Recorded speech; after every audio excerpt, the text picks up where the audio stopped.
Selamat siang Indonesia. Anda menyaksikan seputar Bali terkini pukul 11 WITA bersama saya Pratnya Wiguna. Ya, budaya masyarakat yang menjunjung tinggi keramahan berkontribusi positif terhadap sektor pariwisata di Bali.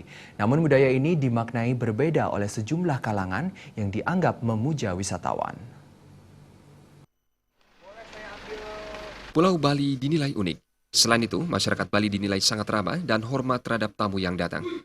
Orang Bali menganut konsep Trita Karana, yaitu keharmonisan hubungan manusia dengan Tuhan, dan manusia dengan lingkungan sekitar.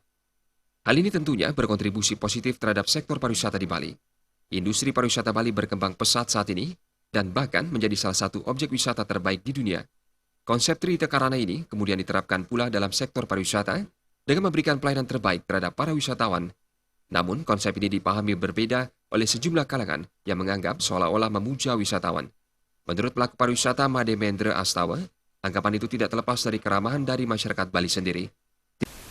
Menjadi pola kehidupan yang saya sebutkan tadi adalah harmoni dan dia bawa ke industri pariwisata sendiri. Ini dilakukan sama. Inilah menjadi salah satu daya tarik. Kalau dilihat dari nilai plusnya, daya tarik wisatawan itu suka Bali. Kenapa? Keramah tamahannya. Kalau dari sisi negatifnya mengatakan, dia akan dikatakan mengagungkan. Sebenarnya tidak. Itu tidak lepas dari sebuah promosi tadi terhadap bagaimana sih sebenarnya kehidupan orang Bali seutuhnya. Made Mendra Astawa menambahkan, seiring makin ketatnya persaingan, keinginan untuk memberikan pelayanan yang lebih baik semakin meningkat. Andika dan Ratna, Bali TV.